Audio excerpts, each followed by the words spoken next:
Hello everyone, so Tell Demon Slayer's had a new update, 1.2.80. So greetings our adventures, this is Tell Demon Slayer team. We'd like to share the update version. Current content added, new dungeon masters trial. So this new dungeon, so if you go to your main screen, go to dungeon at the bottom right. At the bottom, you see Master Trial Title Dungeon. Now, there's 4 classes in the game. There's Great Sword, Bow, Dagger, Staff. And if you click on one of these, it's basically just like the Scroll Dungeon, where you got to go through each level. And each time you go through a level, it gets harder and harder.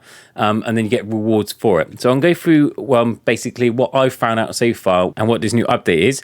Now, as far as I know, each time you clear a level, you get a title. So that one's got Rookie Swordsman, which is attack plus 60. The next one is locked, so you can only access it once it's been cleared, and that's Ever Advancing. So that's the name of the title. But underneath in yellow or gold is what the actual buff is.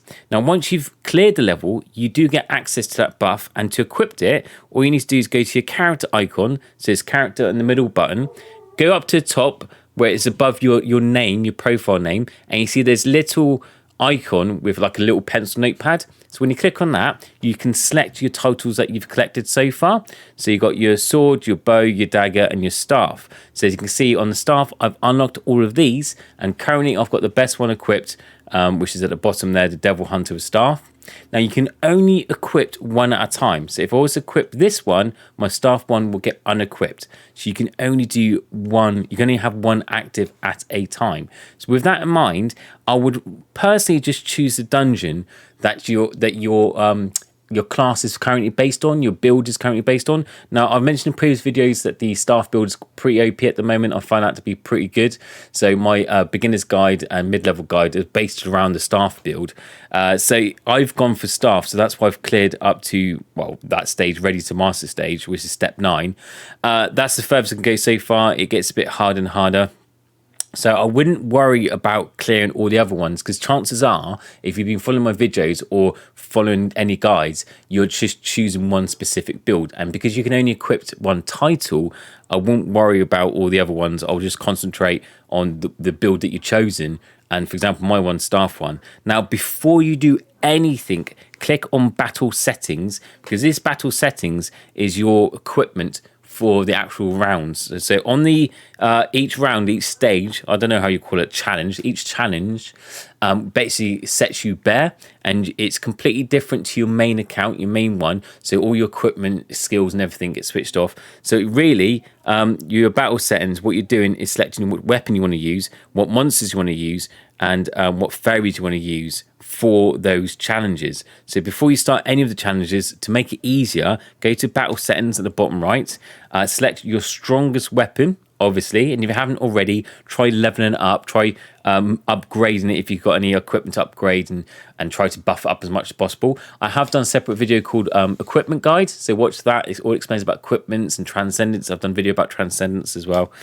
So monster cards, again, I've just chosen the same sort of monster cards as again, I've done a video on monster cards as well. So if you're not sure about what monster cards are and the guides of that, watch that video as well.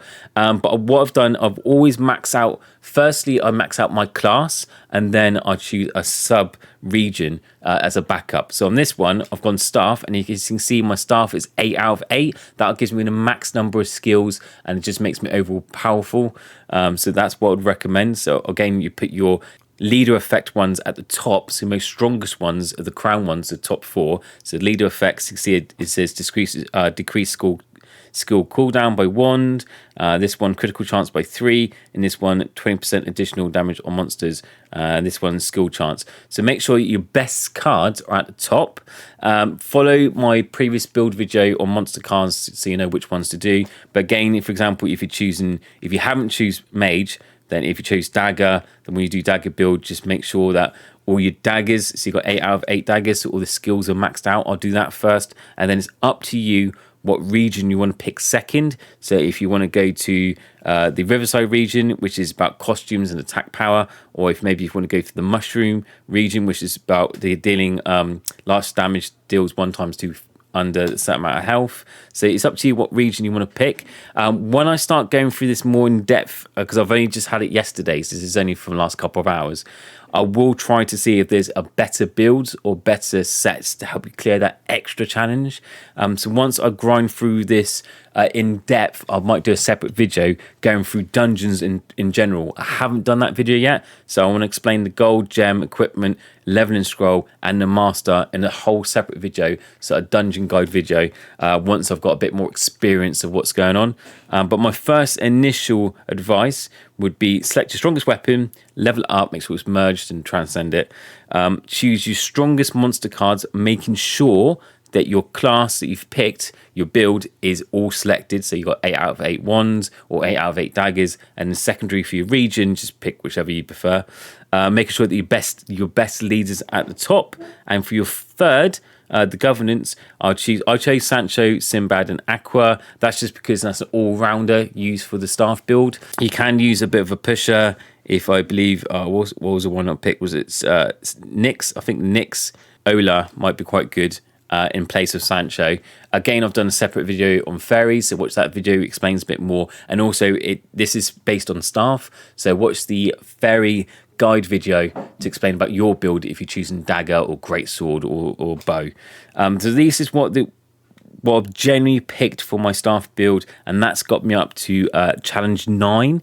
So hopefully I can get the next one, challenge 10. But as I said, when I go through it, it's quite strong. One thing to remember as well, when you do enter the challenges, it's not set on auto, so you have to activate the skills yourselves. So you need to tap away and make sure you're constantly tapping the skills, and that help you progress faster, or a little bit further than you might do. So you have to, unfortunately, activate it and then get out of the way as well. If you're low in health, make sure you move your character out of the way from the big AoEs. So I've got 20 seconds left, and I've got another 20 of them to kill. I'm not going to do it in time, so this is my limit at the moment.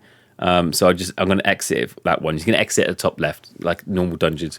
But that's my first initial thoughts and my views on it. So once you've collected your titles, all you need to do is go to the top of your name and make sure you select your best one. And the one thing about titles I will say, they're really weird, because on this one it says attack when attacking a cane 40% increase, which makes sense because that's a mob.